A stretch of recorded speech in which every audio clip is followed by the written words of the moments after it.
All right. It is exactly 12 noon here in the United States, but in the early evening or mid-evening in Germany. And I'm very, very pleased to welcome an old friend of the Max Kade Institute, capital F friend and also lowercase friend of the Max Kade Institute, Dr. Habil Helmut Schmahl, who is born and raised and living and coming to us this afternoon and evening from Alzey, located in the heart of southwestern Germany. Dr. Schmahl, as I say, is from Alzey, which is located in the region of Rheinhessen. He has spent his entire academic career in terms of his training at the University of Mainz, which is located not that far from Alzey. He has not one, but two degrees, two dissertations that he completed there. The first for his first PhD was completed in 1999, and the topic of his dissertation was translated into English, Transplanted but Not Uprooted: The Migration from Hessen-Darmstadt to Wisconsin in the 19th Century. And then 4 years later, he completed his second PhD, which is described in German as a Habilitation. And again, the title of his book that I will also translate into English, City Upon a Hill or Land of the Humbug: American Exceptionalism from the German Perspective, 1700 to 1850. And Dr. Schmahl is really one of the leading historians of 19th century immigration from Germany to, or German-speaking Central Europe to North America. He continues his affiliation at the University of Mainz as an instructor, a lecturer there, but he's also a senior teacher at the Gymnasium, the college preparatory high school at the Römerkastell, which is located in his hometown of Alzey. And so I'm very, very pleased to welcome Helmut today. I'm very excited that so many people are able to join us on Zoom today for this second of our Zoom presentations from the Max Kade Institute. The title of Helmut's presentation, which will be supported by PowerPoint slides in a moment, is Thousands of Rhinehessians Are Living Here: The Southwest German Immigrant Experience in 19th Century Wisconsin. And with that, I turn the floor over to Dr. Schmahl. Okay, thank you, Mark. Yeah, good afternoon or good evening, wherever you are in the world. I'm sure there are also a couple of listeners from Germany among us right now. Thanks for having me with you. It's my first video conference and of course my first Zoom conference as well. Therefore, I'm quite excited and I hope I won't mess up things. I'm really looking forward to also talking or answering some questions later on. But let me first share you some thoughts about the life of 19th century Southwest German immigrants to Wisconsin.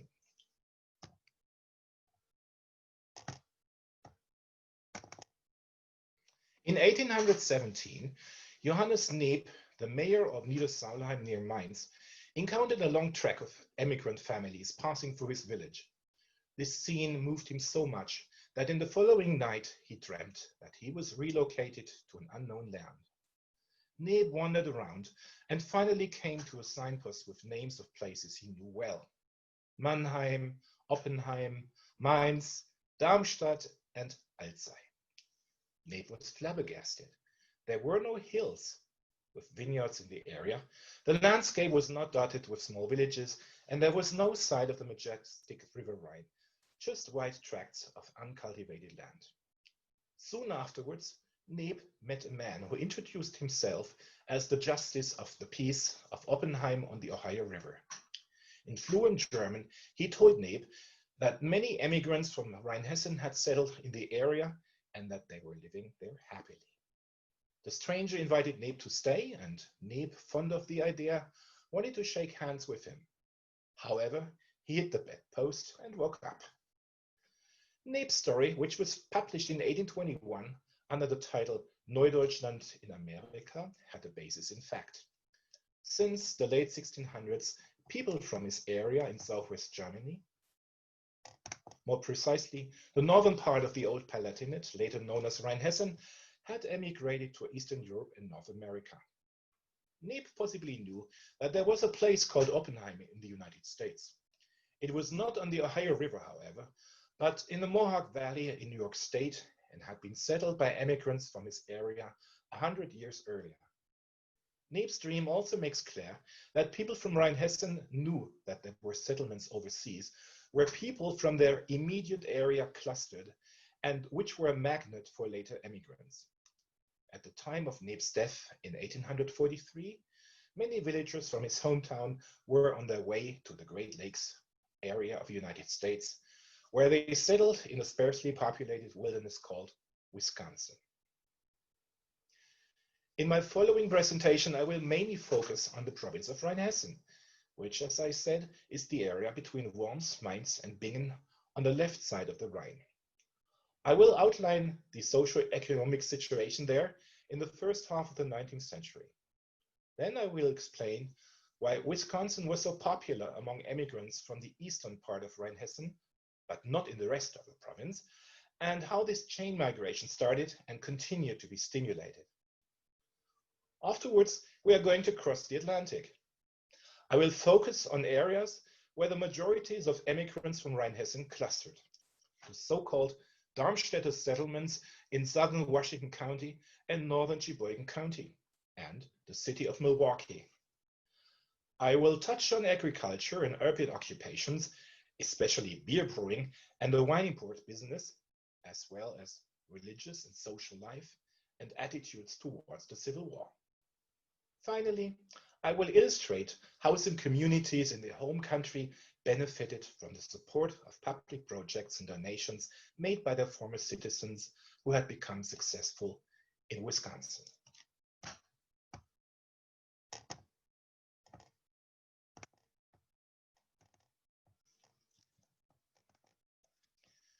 Niedersaulheim was part of Rheinhessen, the smallest of the three provinces of the Grand Duchy Großherzogtum of Hessen-Darmstadt. Situated on the left side of the Rhine, Rheinhessen was under French rule between 1797 and 1814 and was ceded to Hessen-Darmstadt in 1816 after the Congress of Vienna. At that time, Rheinhessen's main cities were Mainz, Worms, Bingen, Alzey, and Oppenheim. With a mere 531 square miles, Rheinhessen's territory embraced less than half of the size of Dane County, Wisconsin. Most of its soil is fertile, and the mild climate allows the production of wine and grain. With a population of 213,000 in 1840, the province had about 4,400 residents per square mile, which at that time made it one of the most densely populated areas in Germany. As in most parts of Central Europe, population growth had been immense within the previous 25 years. The number of Rhinehessians had increased by 1/4 within one generation, which posed severe problems to an agrarian area where it was common practice among peasants to divide up their land in equal shares among their heirs. We call this Realteilung in German.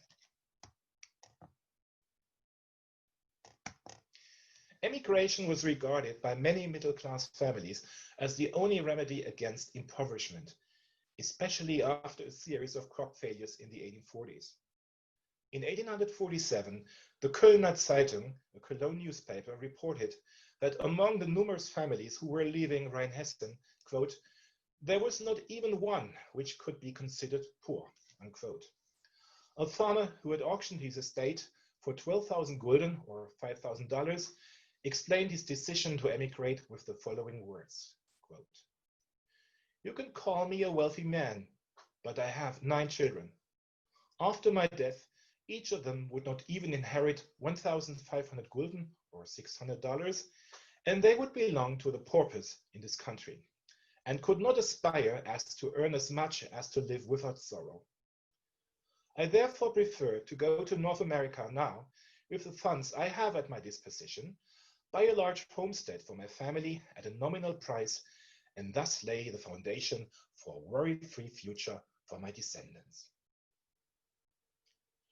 Not only people from Nape's Niedersaulheim were caught by Wisconsin fever between the early 1840s and the American Civil War. Nearly 2,000 people from Kreis Oppenheim, the district of Oppenheim, also chose this part of the United States as their new home. In other parts of Rheinhessen, as well as in most parts of Southwest Germany, as I said, people preferred other regions of North America and were not that much attracted by Wisconsin. The next question is, why, of all places, was the Badger state so popular among people from the Oppenheim area? The answer is quite simple. There was a chain migration process taking place, which was typical for many migrations to the Midwest and other parts of the United States. Instrumental in stimulating emigration from Rheinhessen to Wisconsin was Franz Neuike. The Neuike family had lived in Guntersblum near Oppenheim for many years. Franz was a forester in a subordinated position and in constant quarrels with his superior, who tried to get rid of him. In 1839, he charged Neukirch with having forged documents. 43-year-old Neukirch declared he was innocent. Nonetheless, charges were filed against him, and since things did not look good for him, Neukirch decided to escape to America. Immediately after his arrival in New York, he went to Milwaukee and purchased 80 acres of government land south of the city in the town of Franklin. Despite his hard work, he found enough time to write letters home to his wife, relatives, and friends, in which he praised the advantages of life in the forests. The soil on his farm was fertile, he wrote, and the climate healthy.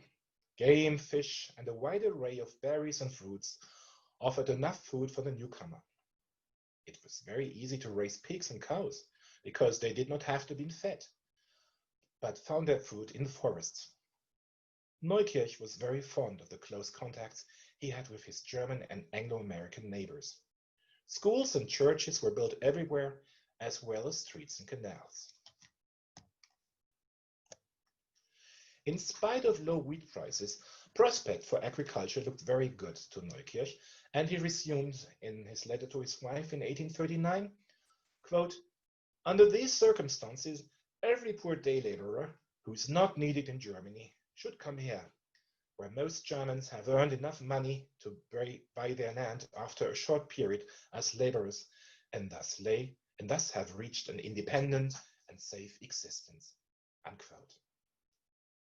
Neukirch's wife Philippina made certain that her husband's letters from Wisconsin were widely circulated in Rheinhessen.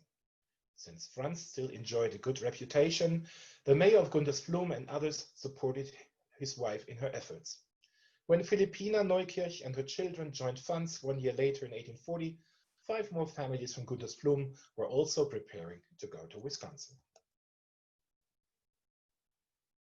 As the first Rhinehessian in the Milwaukee area, Neukirch's advice was sought by many of the immigrants who came in the following year. Johann Schätzl, who arrived late in 1840, was disappointed that all the land in Neukirch's vicinity had been sold. In the land office in Milwaukee, he met Valentin Pfeil, another Rheinhessian, who told him that government land was still available north of Milwaukee in the townships of Mequon and Germantown, and that he and people from the Bavarian Palatinate just south of Rheinhessen had settled there. Schätzl and the other Guntersblum families took his advice and purchased land there. In the long run, Neukirch was not happy with his life as a Latin farmer. In 1844, he moved back to Milwaukee and took over the brewery of his son-in-law. His advice was still in high demand among recent arrivals, and 1 year later, the Wisconsin Banner praised Neukirch as a worthy pioneer of the territory. He had not published promotional literature, as others had done, but his efforts to attract people to settle in Wisconsin were, the paper wrote, no less successful. Neukirch was credited with having, quote, incited with his truthful letters to Reinhessen an almost irresistible wanderlust there. Thousands of Rhinehessians are living here, and we have not been aware of even a single case where one of them regretted his decision to come to Wisconsin. Unquote. By that time, Rhinehessians probably numbered less than 1,000 people in Wisconsin, but Neukirch had good reason to be proud of his role as colonizer. His brewery flourished, and he soon became a wealthy and respected citizen of Milwaukee. As vice president of the German Democratic Association of Milwaukee, Neukirch was a protagonist of the political interests of the German element in the city. He continued to promote immigration to Wisconsin, especially from his native Grand Duchy of Hesse and Darmstadt.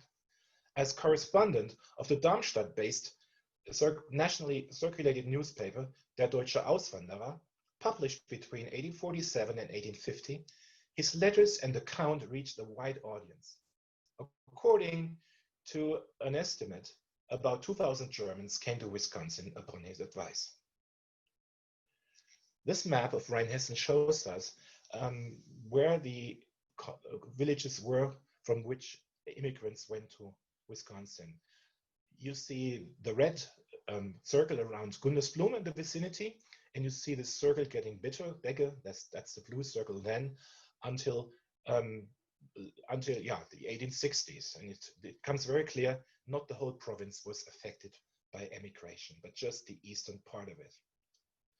And Neuike was undisputably the catalyst for emigration from Rheinhessen to Wisconsin. However, he was not the only one to stimulate it. In the year 1842 and 1843, for example, the exodus from the village of Selzen and its vicinity to Washington County was to a large extent due to Philipp Laubenheimer, one of the earliest pioneers of the town of Richfield and owner of a tavern and sawmill there. Let's talk about settlement patterns of Rhinehessians in Milwaukee now. The 1860 census manuscripts reveal that Hessen-Darmstädters, most of them Rhinehessians, were scattered in many different counties, especially between Milwaukee, Lake Winnebago, and Manitowoc, until the outbreak of the Civil War. There were two major rural Darmstädter settlements in eastern Wisconsin, one in southern Washington County, just north of Milwaukee, and a smaller one in northwestern Sheboygan County, not far from the shores of Lake Michigan. In 1860, about 1,200 Hessen-Darmstädters lived in Washington County. They were the second largest group of Germans after the Prussians.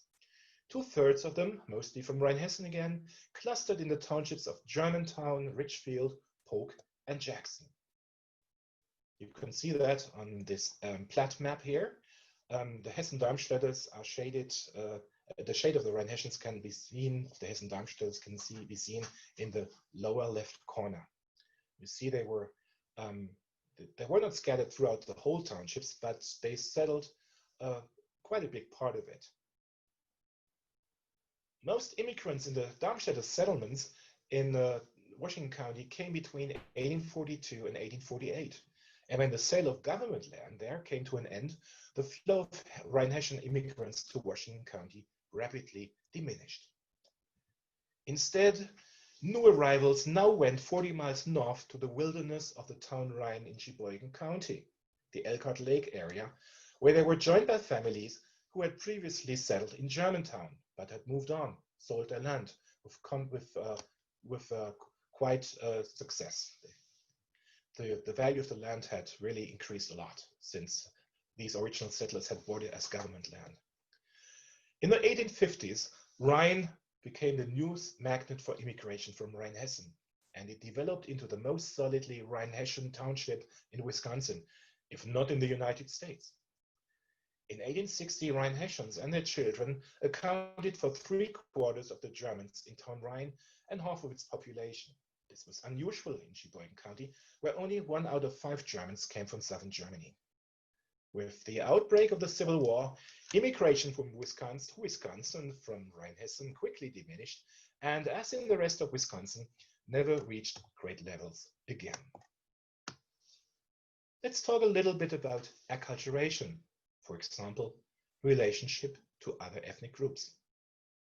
Ethnic Germans, as we have seen, were by far the dominant group in Washington County and the northern half of Sheboygan County. The Darmstädter or Rheinhessian settlement in Washington County was surrounded by colonies of Pomeranians and Rhenish Prussians from the Hunsrück. The Hunsrücker had already been the neighbors of the Rheinhessians to the west in Germany, and the Cologne area. In Washington County, German-born and their children constituted about 70% of the population in 1860. The town of Rhine settlement in Sheboygan County was next to group settlements of immigrants from Thüringen, Saxony, Schleswig, and the tiny dukedom of Lippe-Detmold in northwest Germany. Non-German speaking groups played a numerically marginal role and, to a large extent, moved out in later years the exception of the Irish.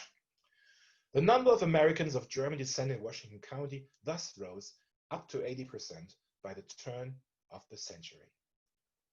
Anglo-Americans, or Yankees, were the earliest settlers in the Darmstädter settlements, and their language and culture were quite different from the Germans.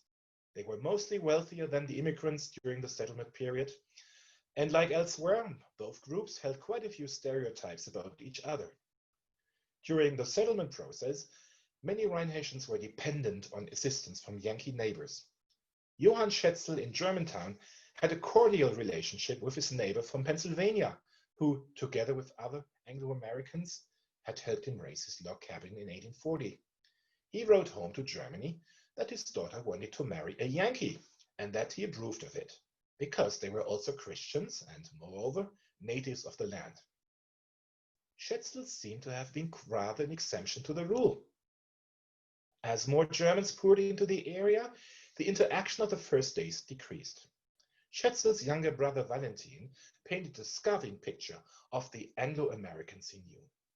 He wrote to his father, back home in Guntersblum, quote, "I have to let you know that an American doesn't have any religion like a European. He knows no other holiday than the 4th of July. Each of his words is accompanied by curses and swears. If they can cheat a German out of his money, they do so with joy. At least they cheat him wherever and however they can." Unquote. When reading German and English newspapers and letters, one gets the impression that Germans and Yankees were living in two different worlds.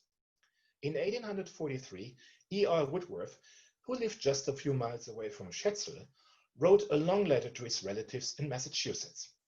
He only dedicated one phrase to his German neighbors in this long letter, quote, "There is a great many German Dutch come to this territory.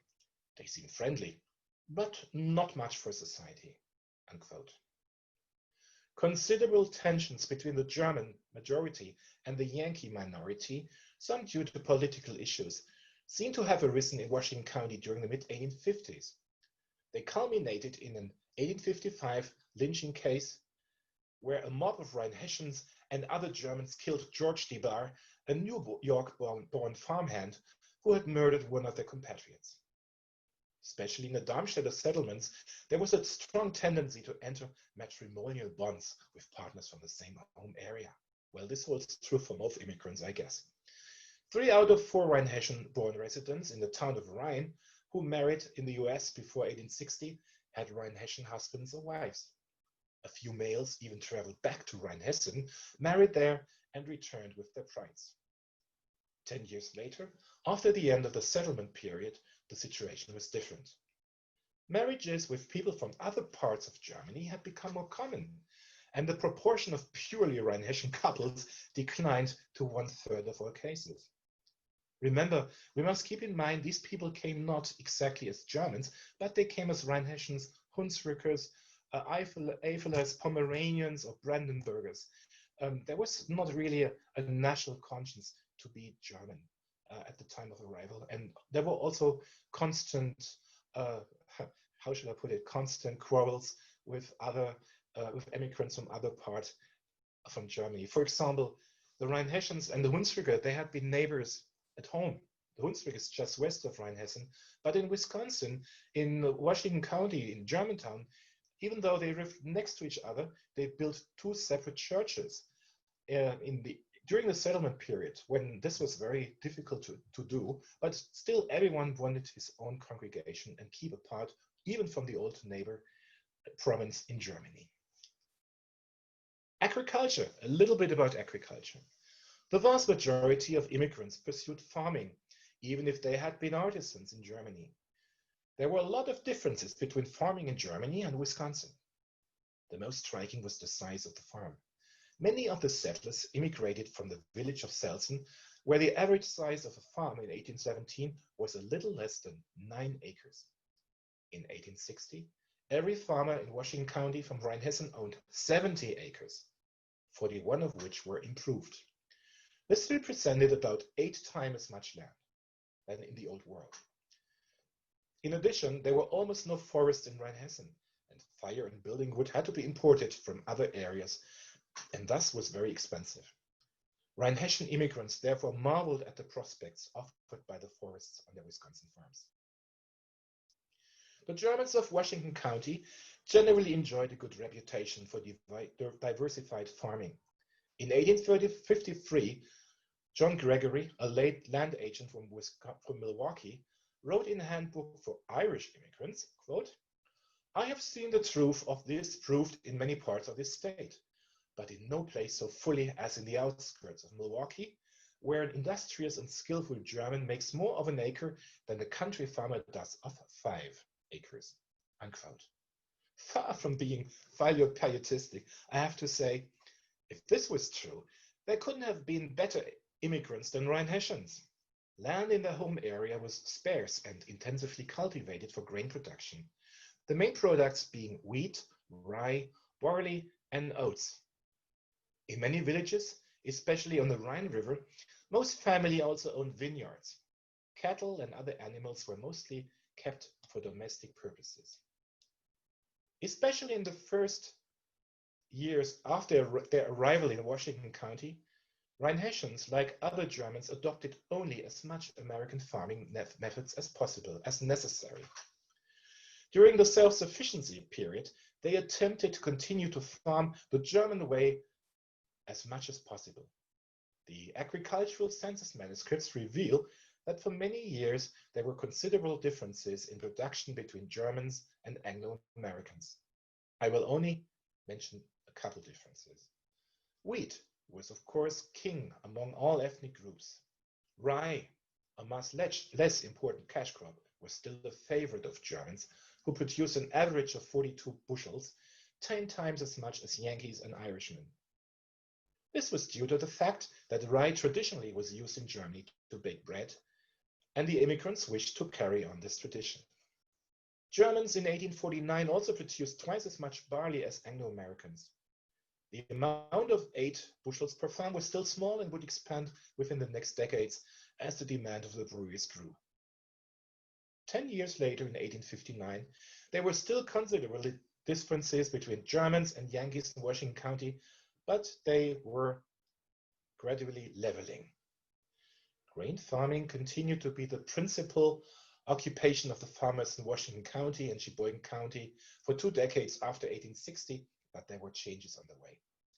As the importance of Wisconsin wheat dwindled on the national and international market, dairy farming became more prominent, first among Anglo-Americans and soon by other groups. The 1860 census reveals that not much cheese and butter was produced in the Darmstädter settlements. However, Rhinehessians, being the first German settlers there, were more acculturated and willing to learn the art of cheesemaking from their Yankee neighbors than the rest of the Germans. Both produced 18 pounds of cheese per year, which was not much, but twice the German average in Sheboygan County. The number of cows increased steadily. Cheesemaking had become an important source of income for many farmers in the years to come. In the town of Rhine, dairy farming was introduced later, but much more intensively. The first cheese factory in the town of Rhine was started in 1872 by Helmut Feldman. He and his wife learned the manufacturing process from an Anglo-American neighbor, and many other cheese factories later were also founded in town Rhine. So much about agriculture. Let's focus a little bit on religious life.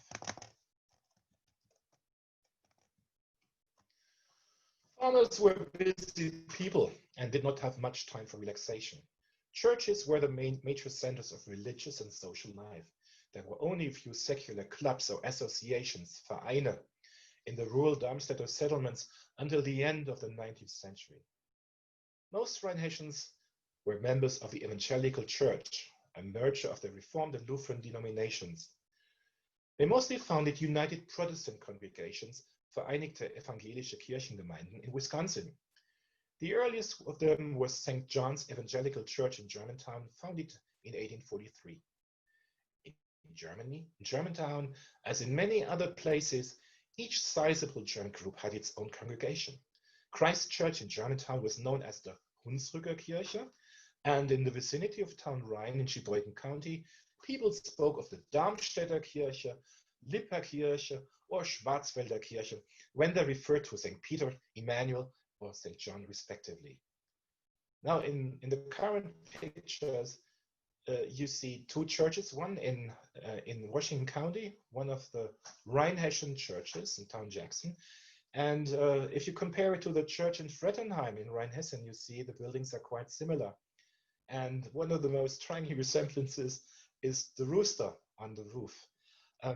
Now, the rooster on church spires is very common in Germany, and it also was common in the German settlements in Wisconsin, particularly in southwest German settlements. Therefore, the Rhinehessian church, St. Peter's in town Rhein, was also called Giggelskirche, rooster church in our local dialect, by the people of Rhein to keep it apart from other Protestant German churches in other townships in Sheboygan County.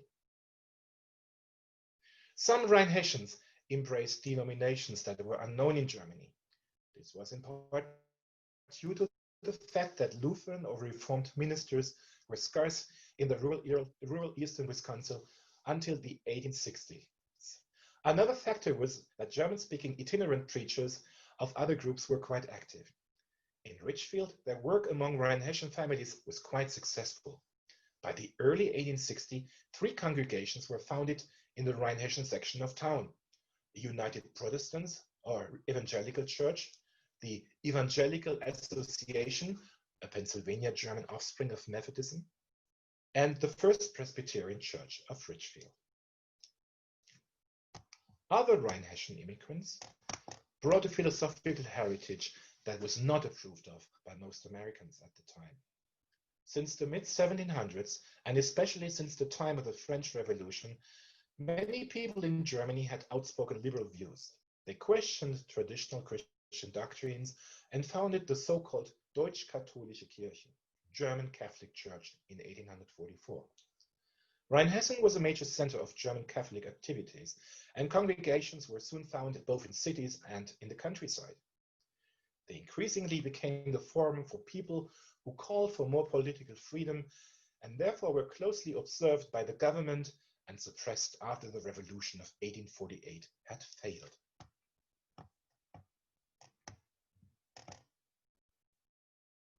Sorry, takes a moment.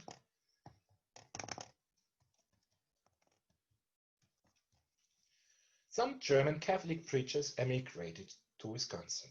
Among them was Eduard Schröter, who had officiated for the congregation in Worms.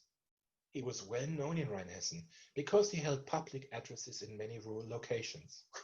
Schröter became preacher of the Freie Gemeinde in Milwaukee and was quite active in founding freethinker congregation in Wisconsin.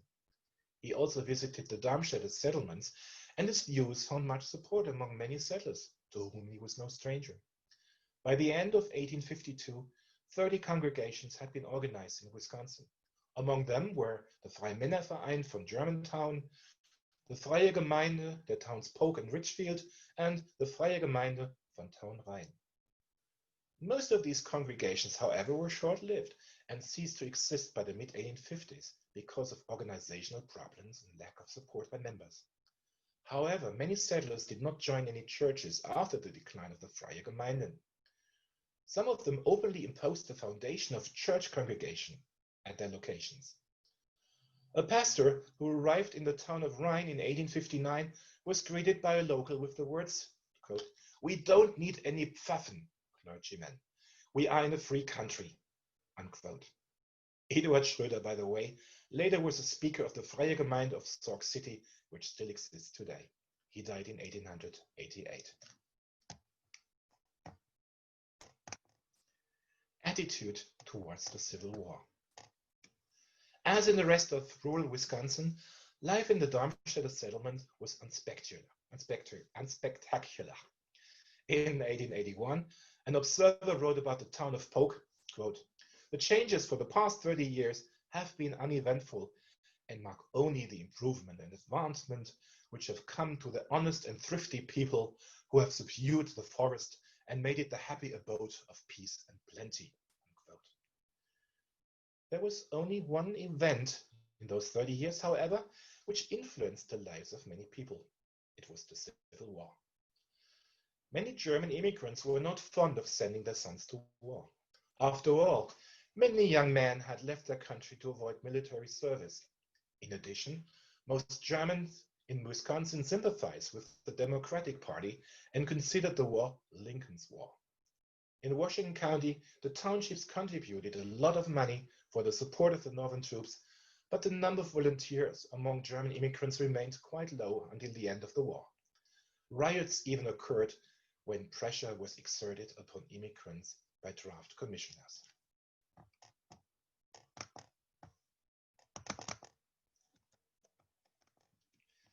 In Sheboygan County, things were somewhat different.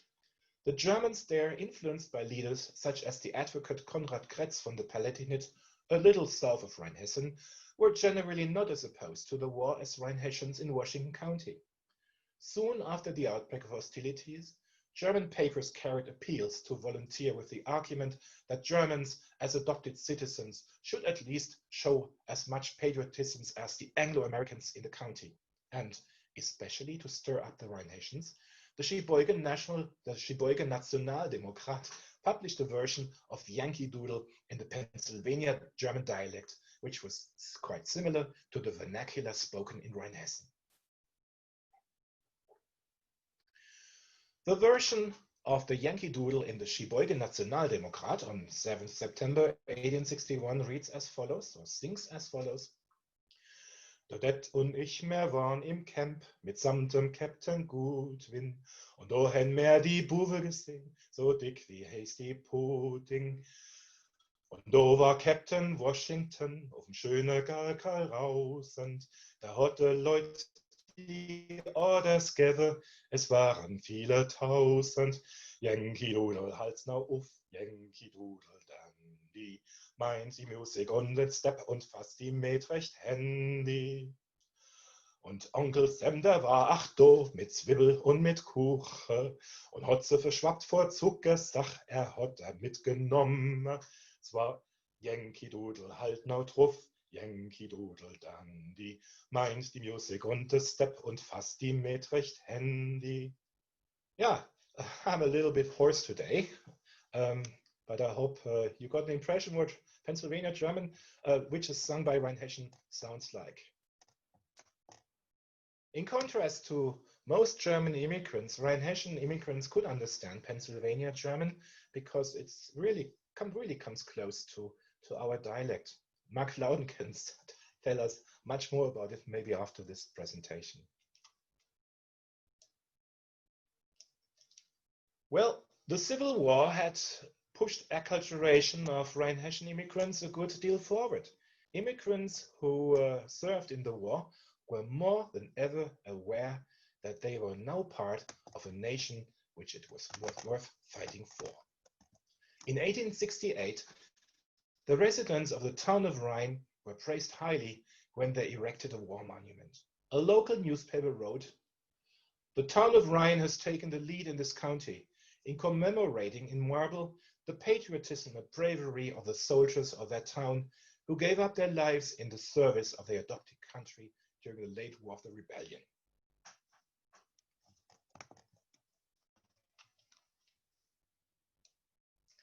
At that time, war monuments were still uncommon in rural areas of the United States and Germany as a rule, but they could frequently be found in Rheinhessen. Since the 1840s, a number of memorials were inaugurated there to commemorate the local soldiers who had fought under Napoleon, who was still held in high esteem by many veterans. This picture shows us the monument for soldiers from the district of Verstad, which also included quite a few villages that had a strong emigration to Wisconsin. So the early erection of the Town Rhine Monument, it was the second in the state of Wisconsin, with the names of German and Anglo-American casualties, was not only a patriotic gesture, but also the continuation of the old world Rhinehessian tradition. Let's talk about Rhinehessians in Milwaukee. Like other immigrants, many Rhinehessians spent some time in Milwaukee before they purchased farmland. Others, especially craftsmen, decided to stay in the city. Many of them were in close contact with relatives and friends in the Darmstädter settlements. A young man named Philipp Waldorf became aware of this soon after his arrival in the city in 1856. Reports that he enjoyed the nightlife of Milwaukee maybe a little bit too much soon reached his cousin 50 miles north in Rhine. His inappropriate behavior was immediately reported to his parents in Ulversheim, Germany, who in turn wrote him an admonishing letter. The social network of Rhinehessians in Milwaukee also had its good sides. Many immigrants found work at businesses owned by people from their home district.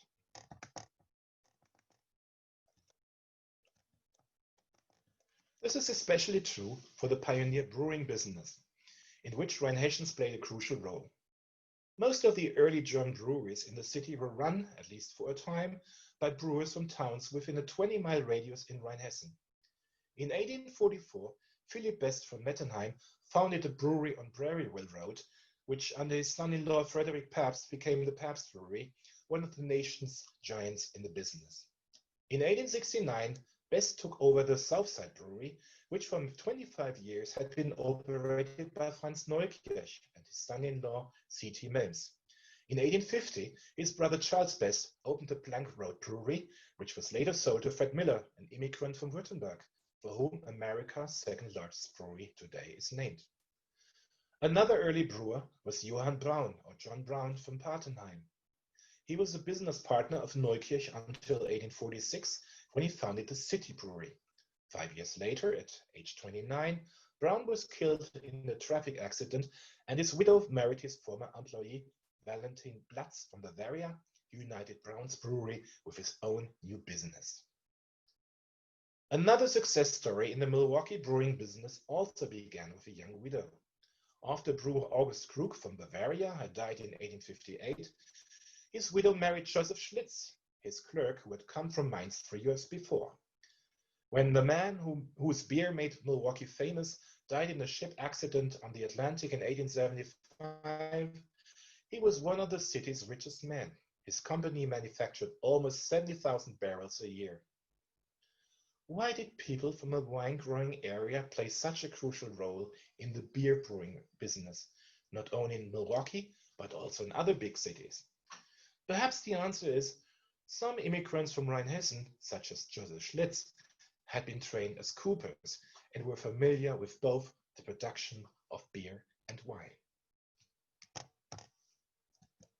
It is also interesting to note that Rhinehessians were among the wine dealers of Milwaukee. Not surprisingly, John Philip Kissinger from Selzen and Adam Orth from Aich started their businesses in the mid-1850s and frequently traveled to Europe and imported large quantities of wines, especially from the vineyards of their homeland. Orth, an important client of wine growers in his native area, imported some 100,000 gallons of wine between 1857 and 1867. 17 years later, Jacob Best became the owner of the company. A description of his business in the 1896 promotional book, Milwaukee, A Half-Century's Progress, shows the advancement of his business, which now also included whiskey and other alcoholic drinks, and it also bears witness to the continuing economic ties between the Milwaukee wine importers and the wine-growing areas of Southwest Germany. You see the relevant page from the book here, and it is illustrated with a picture of the Schloss Hanheim or Hanheim Castle, way back in Rheinhessen. I don't know who these two people in the foreground are, if they're the wine dealers or maybe the actual proprietors of the castle, which is actually not much more than a farmhouse. But don't tell the Hanheimers. Let us set it. Quote from the promotional book. The firm of Jacob Best are the largest importers of Rhine and Moselle wines in this country, their annual importation being over 20,000 gallons, comprising the finest and choicest product of the old country. Although the favorably known Hanheim and Hanheimer Knopf, the product of their own vineyards in the Rhine wine district of Germany, Rheinhessen. Mr. Jacob Best, who has recently returned from Europe, where he visited the famous wine walls, is recognized as one of the best judges of wine in America. While abroad, he secured the sole agency for Rheingold, the finest and most celebrating sparkling wine in Germany and the favorite drink of Kaiser Wilhelm II, German Emperor. Unquote. Of course, this was promotional literature, and Best had to pay a fee for having such a detailed depiction of his business printed in 50 years of progress in Milwaukee. We're finally coming to the end of the final part of my presentation. Let me talk about the relationship between Rhinehessian immigrants in Wisconsin and their relatives and friends who stayed behind in Germany. Naturally, many families stayed in contact across the Atlantic by correspondence, sometimes for years, sometimes for decades. They exchanged family and community news, pictures, newspapers, and small gifts. Visits to the old homeland were far less frequent, although they did occur, as can, for example, be seen in a huge database of passport applications on Ancestry.com. Sometimes, emigrants returned from Wisconsin to their home village and picked up their future spouse or relatives who wanted to emigrate as well. This occurred mainly in the last 2 decades of the 19th century, when travel conditions had improved and the passage overseas had become less costly. Sometimes contact was even revived in the post-World War II era, when material help by Americans was greatly appreciated by Germans in need.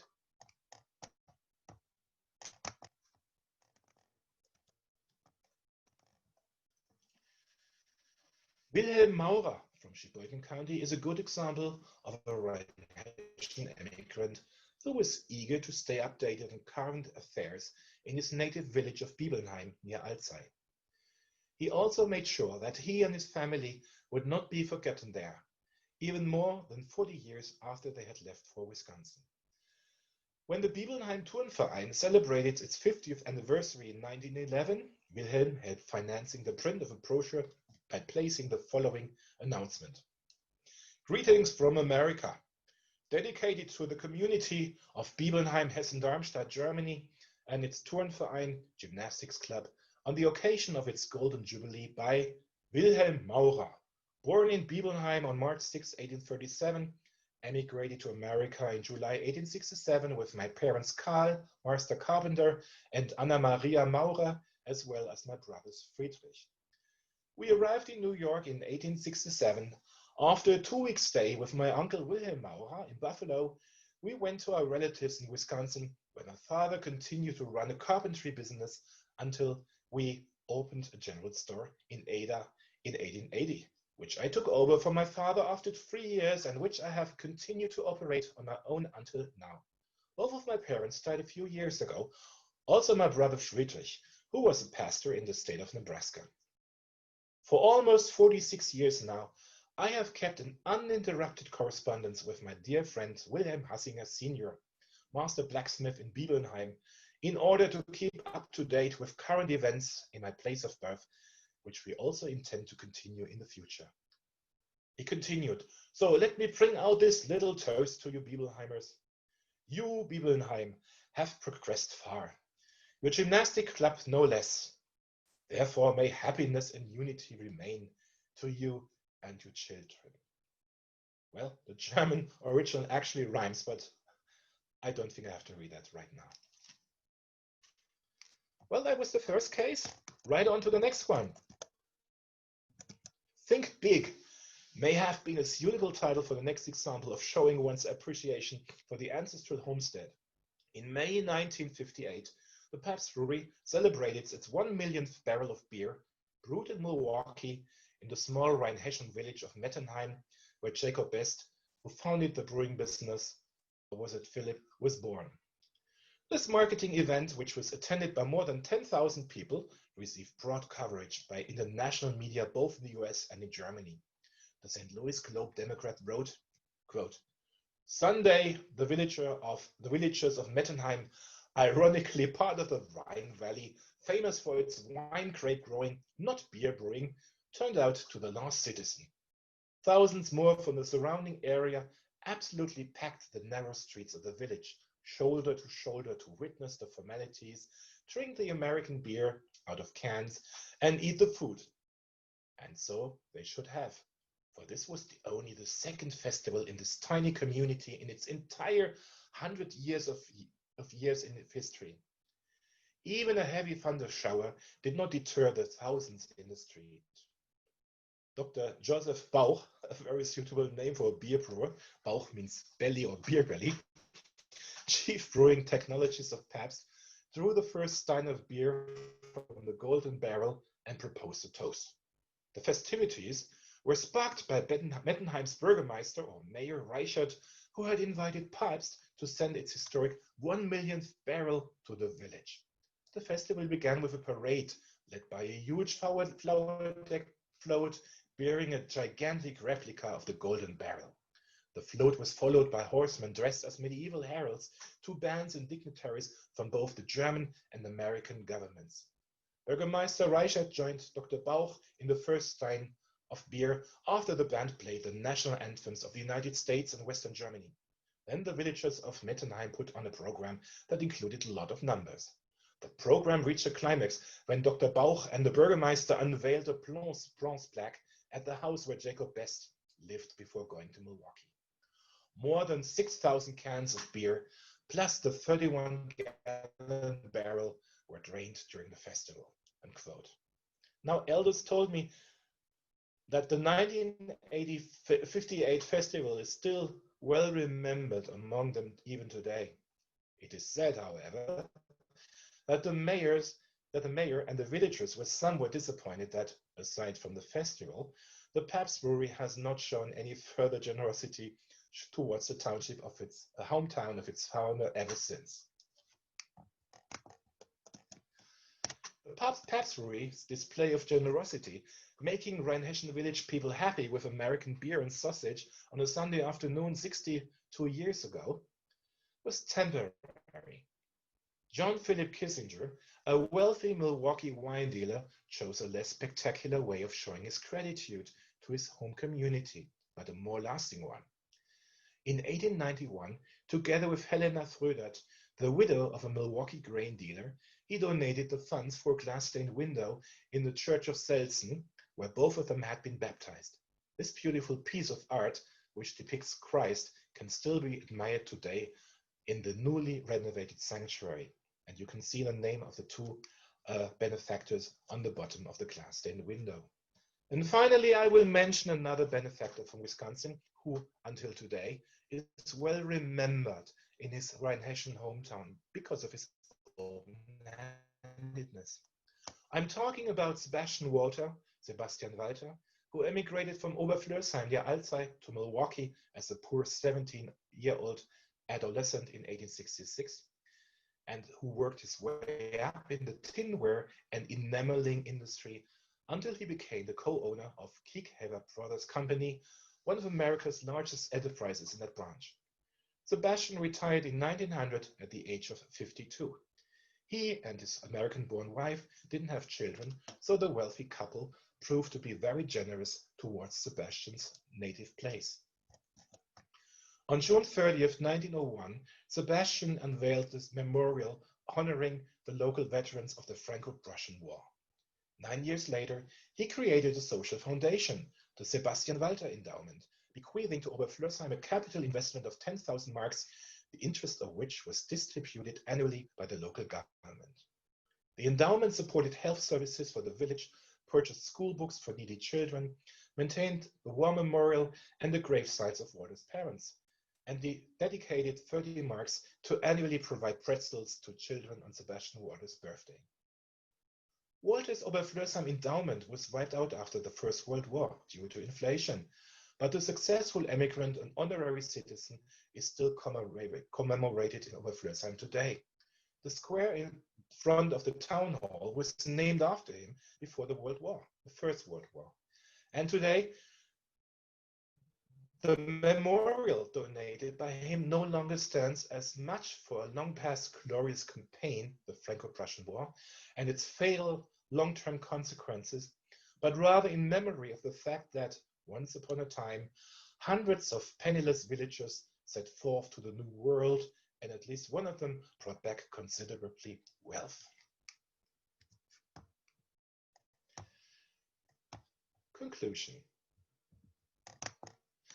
Like most other German immigrants, Rhinehessians in Wisconsin were transplanted but not uprooted. In a sense, Mayor Neb's dream about a new Germany or a new Rhinehessen came true. Many aspects of the lives of the Rhinehessians would have been very familiar to him, while others would have been unrecognizable.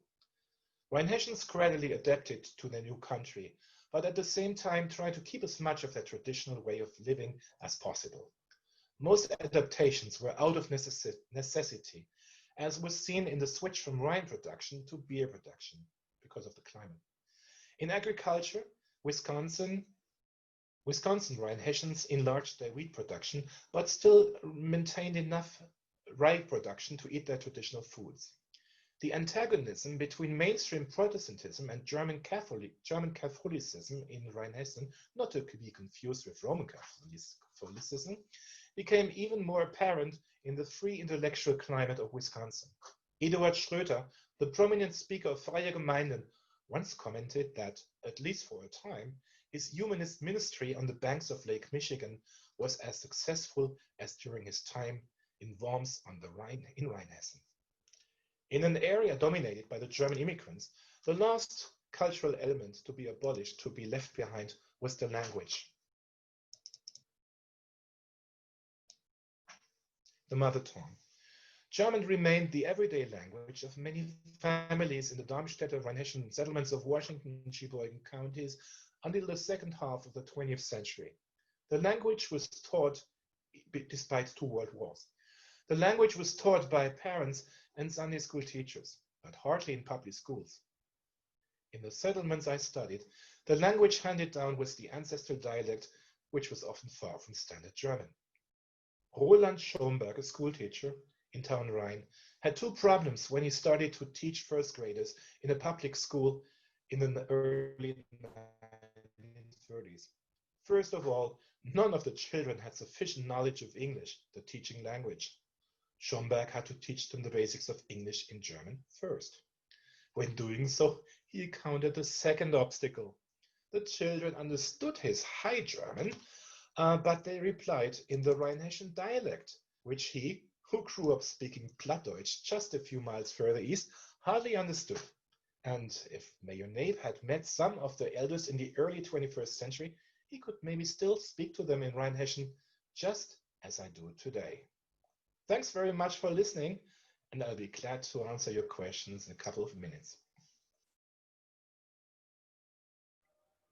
Thank you so much, Helmut, for a wonderful presentation. And we can open things up for about 15 or 20 minutes or so of questions. If people have questions, there are a couple of questions that I would invite you to just post them in the Q&A. There are a few that we've already received and I want to pose to Helmut. So the first question was, why was Realteilung practiced in this area instead of primogeniture? Yeah, well, it's been common practice for centuries. It very much depends on the territory you're talking about. As you know, there was not something like Germany, but a loose confederation called the Holy Roman Empire of the German nation. It consisted of more than 1,000 different territories, some big, some very small, and each of them had their own habits. And in Southwest Germany, for the most part, the areas, the land has always been split up, at least for 300 or 400 years, starting in maybe the 1500s. However, there are areas, particularly in Northwest Germany and also West Germany, and also until the 18th century in some parts of today's Rhineland-Palatinate, where you could find the primogenitorial system. Great, thank you. This is another very interesting comment and question here from Russell Baldner. So he says, Wunderbar, herzlichen Dank. In 1854, my great-great-grandfather emigrated from Elsheim, Rheinhessen, gar nicht weit von Alzey, first to Illinois, and then to Iowa and Minnesota state line, where I was raised. On my first trip to Germany in 1969, I lived in my great-great-grandfather's birthplace, wo der gute Wein wächst. Please comment about the Verstadter Union from about 1817. I have written much about my family and its origins in Rheinhessen, Nochmal vielen Dank, eine Freude. Mhm. Yeah, thank you, Russell. I got your email. Still need to answer it, and I'm looking forward to your visit next year. Enjoyed getting your email. Yeah, glad to hear that you've already visited your ancestral hometown. Yes, the wine certainly is very good here. Now, your question, the Verstadter Union of 1817, that was well, that's quite a special subject. In 1822, the Reformed and the Lutheran Church merged in Rheinhessen. By the differences between Lutheranism and Calvinism, the Reformed Church, they had leveled within time, and so the attempts were made in different congregations to unite the two denominations. Mostly each of them had one church, and the maintenance of the church was expensive. It was expensive to pay for the ministers. Sometimes the Lutheran congregation only was small, and so in many places efforts were made to unite, to merge these two congregations. So the Verstad Declaration of 1817 was one of the first movements to merge these two denominations into one evangelical branch. Great. And actually, this kind of connects with another question here. You had mentioned some of the sort of tension between folks, immigrants to Wisconsin who had come from different regions. So the question here is, was any of the interregional hostility due to Protestant Catholic differences?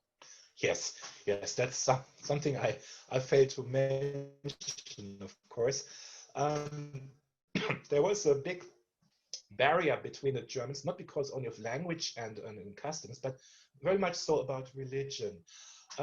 This becomes very clear, for example, still in the early 20th century in the Fond du Lac and Sheboygan County area, where you find Catholic settlements from people who came from the Eifel area of northern Rhineland-Palatinate that were solidly 100% Catholic. These settlements were sometimes initiated by priests or by religious institutions, and this area still called or nicknamed the Holy Land. Of course, intermarriage was out of the question for Protestants and Catholics in rural areas. Even I have the impression intermarriage between Catholics and Protestants was not as frequent as it was in Rheinhessen in the late 19th century.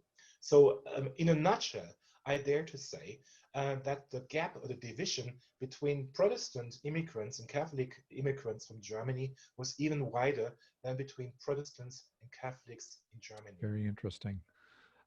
We have another interesting comment and question here. So this is from John Rosenbaum. We have an ancestor that emigrated from Germany to Wisconsin in 1854. Family lore is that he left Bavaria because he was about to be drafted in the army by the Kaiser. Was this likely a reason to leave Germany? Well, first of all, there was no Kaiser to draft people in Bavaria. So it must have been the king of Bavaria. But you're definitely right. Dodging the draft or not having to serve in the army was an important reason for young people to leave, young men. For example, I figured out that about 20% of all Rhinehessian who were supposed to be mustered between 1850 and 1854, 20% of all potential recruits had left the country, most of them illegally, just a year or two before they were supposed to be drafted in the army. Being drafted was very unpopular because your army service could take up to three years. And many people calculated, I can use those 3 years much better in America to get a good start, not having to serve. Interesting. So the next question is from Fran Lupke. And her question is, for those doing research on their ancestors from Germany, how many of the civil records have been destroyed during the various wars? Okay, it depends what part of Germany you're talking about. Civil records, so birth, marriages, and deaths, were introduced under the French Napoleonic occupation in 1797, or maybe a little bit later. That means all states in Germany, all areas in Germany west of the River Rhine have civil records going back to 1797, as well as other parts of Germany that were under French control. Now, of course, there has been a lot of losses of records, but civil records were mostly kept in two places. There was the original that was kept at the mayor's office, and a duplicate at the local district court. So if the original is missing, mostly that the extra copy is still around. Some German states, the neighboring state of Hessen, for example, which is right next to Rheinland-Pfalz, has digitized all of its civil records, and they're basically complete. Even those of Kassel. Kassel was totally destroyed in World War II, but the duplicate copy was still available to be digitized. So chances are, well, 99% you will actually find civil records if they were ever kept in Southwest Germany. I'm not talking about the region of Germany that were ceded to Poland or the Soviet Union after World War II. Of course, there were heavy losses of documents there. Interesting. So how was Rheinhessen affected by the Napoleonic Wars and later the formation of a unified Germany? This is from Scott Peschke. Well, yeah, the Napoleonic Wars. Yeah, Rheinhessen was conquered, the area was conquered by the French until 1797, and Napoleon introduced full conscription there.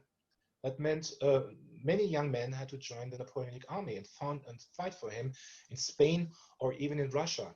If you were rich, you could pay for a replacement. You could send someone else to fight and serve for you. But of course, this was impossible for the majority of young men who were conscripts. Furthermore, the percentage of ethnic Germans within of the newly acquired French provinces in the Grand Army that fought in Russia was higher than of recruits from central France. So Rhinehessians had quite a bloodshed in the Napoleonic Wars, and those wars were also very unpopular, especially towards the end when the Russians, when Napoleon retreated from Russia, and his soldiers brought many diseases with them. Speaking of the creation of the German Empire in 1871, this was met with great enthusiasm by most Rhinehessians, especially if they were Protestants. Catholics were not so in favor of unified Germany under Prussian rule, because Prussia was had a Lutheran king, and the Austrians, who had been kicked out of the German Confederation by Bismarck, had been the protective power of the Catholics so far.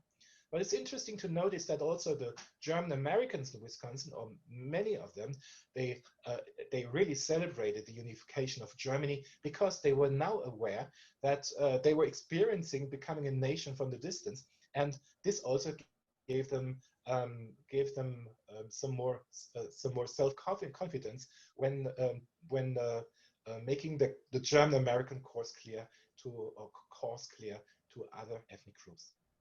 Interesting. Great. Thank you. One comment here from Ronald Abler. German was still commonly spoken in the taverns in Mount Calvary, which is in Fond du Lac County, after World War II. My great-great-grandfather emigrated from Mannebach in the Eifel to Mount Calvary in 1846. Interesting thing about language maintenance there. And then another comment, but with a question from Kathleen Swallow-Ron. My great-great-grandfather emigrated from Hessen to central Illinois and then to southwest Wisconsin in approximately 1834. Would he have traveled via New Orleans and the Mississippi River? That's a good question. It depends what part of Illinois we're dealing with. Well, if it's 1834, if it was in northern Illinois, I would say he may have come via the Great Lakes from the Atlantic seaboard. But if he settled in central Illinois, it's also likely that he came up the Mississippi. So it's often difficult to determine. But I realized that a lot of Hessian immigrants to Illinois came by way of New Orleans up to the late 1840s. Interesting. So here's a reaction also from Russell Baldner to your earlier response to his question. Intermarriage indeed. My great-great-great-grandfather was Katholisch and was disowned by his family due to his marriage to a Protestant. Well, another, we've got, so a couple more interesting stories of family history here with questions attached. Mike, so this is from Diane Samdahl. My great-grandparents were born in Germany and emigrated to central Wisconsin in 1870s, 1880s, where they were farmers. How does that immigration relate to the earlier German immigrants you speak about in the Milwaukee area? Well, it depends what part of central Wisconsin you're talking about. Um, well, as a rule, Wisconsin had a strong North and East German flavor. Um, sometimes you get the impression it was the main German population came from Pomerania, and in the counties in central Wisconsin, you find a very strong population that came from Pomerania and from northeastern Germany. Because when those areas were settled in the 1860s and 70s, the influx from the German Southwest had already ceased, whereas immigration from the Northwest and especially Northeast Germany reached its highest level.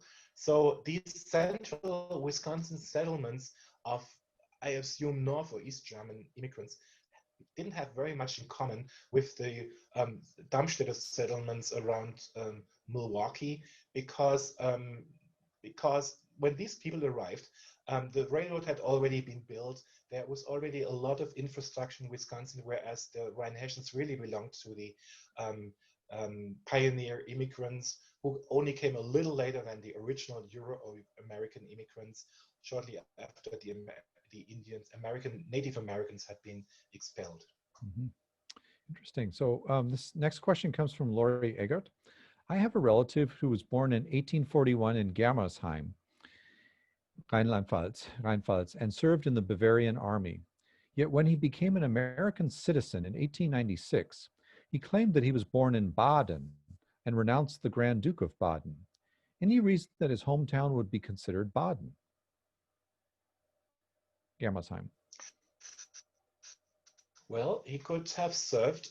Yeah, Germersheim was one of the largest Bavarian garrisons in the Palatinate, and it doesn't necessarily mean that all of the soldiers were native Bavarians. Maybe he was a Badener who still served in the Bavarian area, Bavarian army. But still, more likely, it seems to me that there's a confusion maybe in American records between Baden and Bavaria. Both start with B, and whoever was the census taker or the person who filled out the form, who probably maybe didn't know German, didn't know the difference between Bavaria and Baden, that person may have done a bad job. I think the easiest thing is to make sure you find your ancestor in this birth records in Germersheim. And if he's in Germersheim, he was a Bavarian, definitely not a Badener. Okay, good. Thank you. So this next question comes from D. Weingartner Grimsrud. She said, could you please say a few words about guild records and where they might be located today? Are they being indexed and digitized? Well, guild records. Guilds, yeah, in Southwest Germany, guilds were abolished during the time of Napoleon at the latest, after the French Revolution. In some other parts of Germany, guilds existed up to the Revolution of 1848. That's difficult. I mean, who would take over the archives of guilds? I mean, there, some guilds have have um, have other institutions that follow them, such as the chambers of commerce. But for the most part, um, your best bet to find guild records maybe uh, city archives where those records may have been transferred.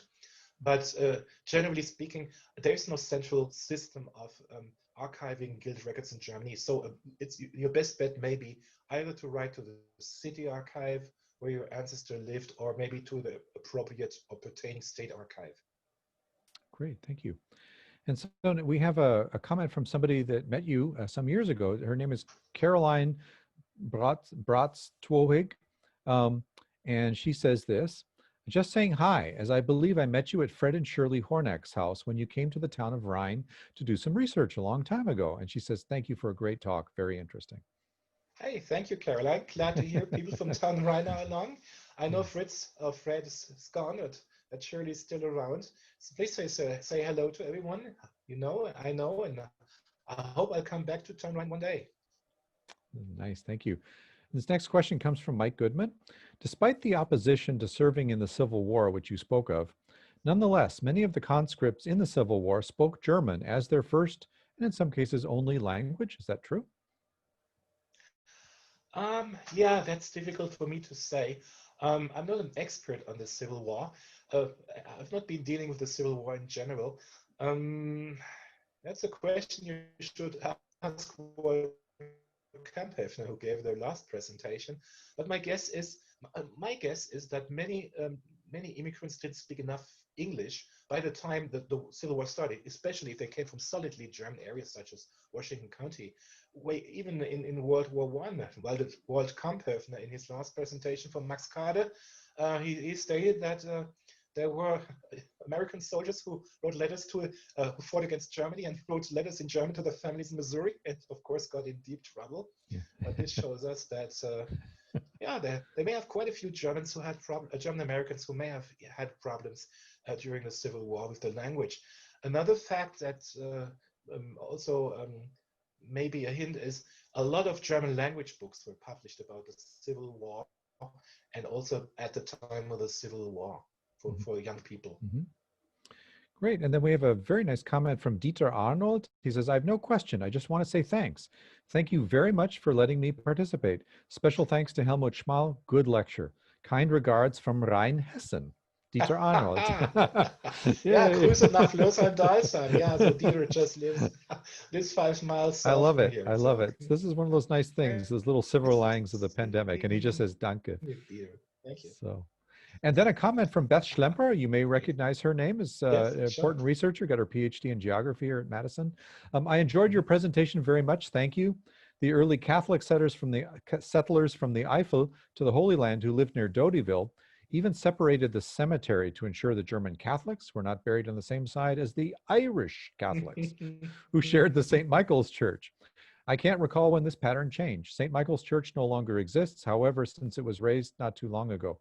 Sorry, I have to leave to teach class. So, nice comment from Beth. Hey, great hearing from you, Beth. Maybe you can hear my recording. Yeah, I've seen such cemeteries too, with the Irish on the left and the Germans on the right, and the driveway, a broad driveway right in between. Yeah, but people told me that those times are over, even in remote places where the division was very evident. Sure. And there's a church that I've heard about that's to the west of Madison that was a small Catholic community where it was basically equal parts Irish and Germans, and neither had enough of a critical mass in terms of resources to build separate churches. So they grudgingly went together and built one church building. But on one side, all the stained glass windows represent German saints, so like St. Boniface and so forth. And then the other side, of course, there's St. Patrick and the other, so that the iconography follows the divisions. And they were probably seated in pews on either side as well. Yeah. So. Yeah, by the way, in the Darmstädter settlements of Washington County, there were also some Catholics from Rheinhessen, and they went to St.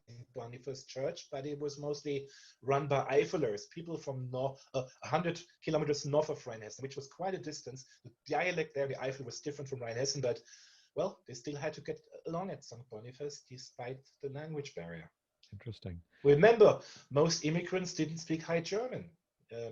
High German was the second language they had to learn after their arrival in America. In Wisconsin, yeah. And our last comment here is from Fran, or another comment here. So there were some regiments primarily made up of German speakers. This is referring to the Civil War again, such as in Chicago, like the 82nd Illinois. There are comments about these ethnic differences in their letters. That's interesting. Comment from Fran. Connie also says, very interesting presentation. Thank you.